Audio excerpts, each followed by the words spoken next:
The majority of the streets will be paved by the end of the summer, so it'll be almost a brand new community. Yeah, absolutely. It'll look really, really nice. And of course, you're working out along Airport Road too, right?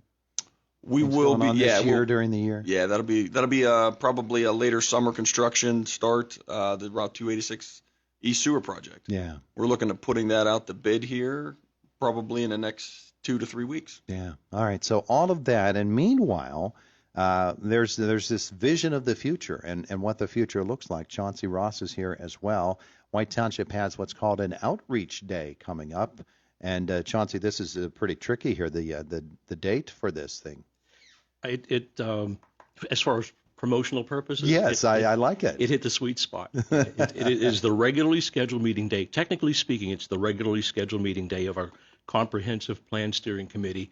We have a group of folks who sit around each month, and it's a roundtable talk about projects that are in the works, that are on the horizon, and that may be beyond the horizon. And part of the necessity of moving projects ahead too is getting community buy-in, community support. And it's not always just buy-in, but it's like, tell us what needs to be done. It's a three-prong approach to this, Todd. The township has been awarded a grant for developing a complete streets policy. And help me on this, Chris. Complete streets in the vision is complete streets would have bike lanes, sidewalks, all the amenities to accommodate what they call active transportation. Active transportation is not sitting behind the wheel and steering. Active is bicycling and walking and being active. But the policy also is tailored to the neighborhood, tailored to the type of traffic that is going on these particular roads. Not every road needs a bike lane. Not every road needs a sidewalk. Some need both. Some might need one or the other. But we'll count on people to give us some guidance on what the policy should look like. That's part of the condition of that grant that will help us enact that. Yeah, and Chris, going after that grant is a big decision, but one that I can sort of see the wheels turning there at White Township. Supervisors getting together, everybody who is an interested principal saying to themselves, there's something out there for us that we can really make a difference in the life of this township. And so this is going to happen on 2/22/22. Yes. February 22nd. We'll open the doors to the big conference room at the S&T Bank Arena. It's normally a busy place, but we have space for more. There'll be hockey. There'll probably be some activities on the turf side as well that night. The second phase of what we want to do that night is we want to present a couple of ideas that the township has for projects that we'd like to move forward with, and they've bubbled up. They've been circulated a little bit, but to get them advanced and to make a strong case for getting good state grant assistance to make these possible, we need guidance from our residents, the people who use our recreation facilities, the people who own property and pay taxes on them, and so forth. By the way, there's a zero township real estate tax, but hey, if you're a school taxpayer, you're in the township.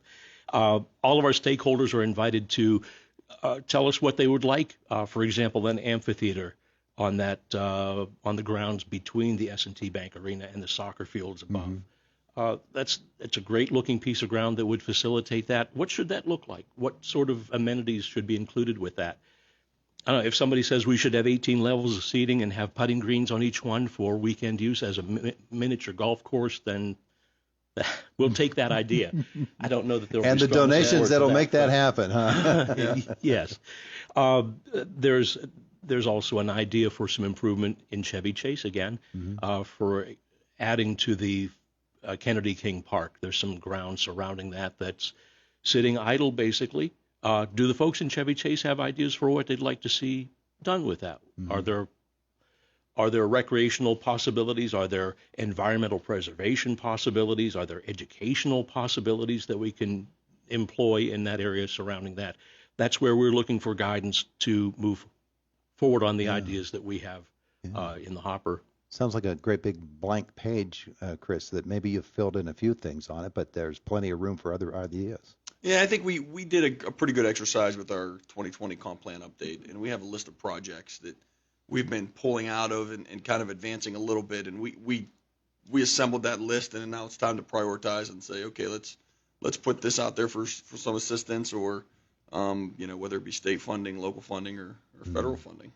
Complete Sheets is one of those big blank slates where you can fill in dreams and wishes, and it doesn't necessarily mean and doesn't even imply that these are going to happen, but they are things to pursue if you choose to, and give people a chance to let their ideas be known. There's probably people sitting in their house right now saying, I wish I had this, or I wish we had that. Yeah, the community. We're a different community. We have a lot of rural roads. We have a lot of suburban roads, and like Chauncey mentioned, it's not a one size fits all. So maybe a bike lane on this street is really not feasible, but on this one it is. So we're gonna have just kind of a sit down and get together. Yeah. Now, Chauncey, you're gonna come back and talk more about this next week, right? Yes. Yeah. There'll be more to it. Third part of it, Todd, Mm-hmm. just really, really quick. Take your time. The projects are not going to be time driven. Mm-hmm. There's not deadlines or priorities for this has to be done this year, this has to be done next year.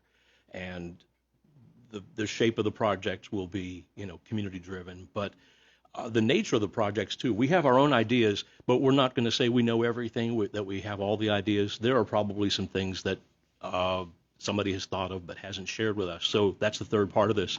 Tell us what you want. Tell us what's not on our comp plan. Tell us what's not we haven't talked about around the planning committee table so far. It's like you said, it's a blank slate. It's a blank page.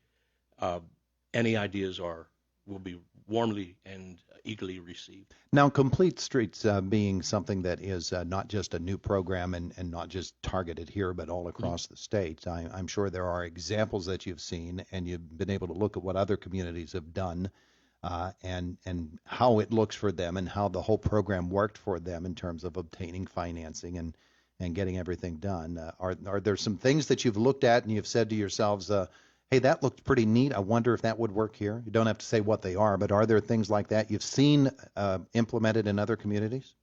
Yeah, most of it revolves around traffic calming. Try to incorporate some of these amenities into a traffic calming. So some of these streets where we potentially have some speeding issues or pedestrian, bike, bus conflict. Can we name names? Oh, I don't. Shelley Drive. Yeah, we can understand that. We can understand that. In fact, the whole way through that complex, so hooking up on the other side. Shelley has it's a bipolar type of road. The one half is very commercial. There's two shopping strips opposite each other. Further down, it's nothing but residential. Yeah. There's the accommodation for the vehicles that need to serve those businesses on the one end, but there's the need to serve and be careful of the people who share that road on the other end. Mm-hmm. Shelley Road's kind of tricky. We don't have a unified look at that yet. It's going to take some input on what that should look like. Where we could add bus stops, maybe which side of the road the sidewalk should be. If so, where should be the bike lane and how far it should go, things like that. Yeah, and that's a great example of a road that might be reimagined a bit through this event coming up. The state had a series of webinars in 2019, 2 years ago. There were a series of webinars for giving organizations like the Township some guidance in how to shape complete streets, and I can share some links for those with you that you can maybe post on your website, as we will do on ours. Yeah, pay attention, Josh.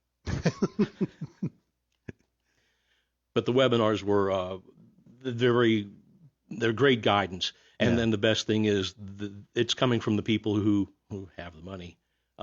And they're giving you guidance on, if you want us to aid you, here's what you need to do to make the best complete streets, and we'll assist you in doing those. Yeah, and Chris, of course, working with the supervisors, that in order to move forward with anything, it'll have to be embraced by them, and that's a pretty good and diverse board of supervisors that have a pretty good group of imaginations going themselves, don't they? Yep, you're correct, and it's always great to get their point of view and incorporate it into these ideas.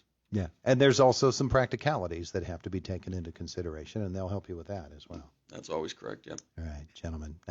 Chris, anything else we need to know about activities within the township coming up or going on right now? Yep, I'd like to make mention to a couple items. The first one is we have an elite baseball camp coming up. That's going to take place on March 5th. There's two age groups, ages 6 to 12 and ages 13 to 18. If you sign up by February 26th, you get a free T-shirt. Also, starting on February 17th, we have an intro to weightlifting class. And then on March 1st, we have a basic oil painting class. So if you're interested in any of those, visit our recreation website and sign up. That sounds cool. A great craft center we're turning into. Yeah, absolutely. Anything else you'd like to add before you come back next week? That's just basically it. It's two weeks. 2 weeks from today, Tuesday, 2/22/22, 7 p.m. at the S&T Bank Arena. There you go. Gentlemen, thanks so much for coming in to visit with us. We appreciate it. Yep, always a pleasure, Todd. Thanks, Todd. The voice of Indiana County, WCCS 101.1 FM and AM 1160.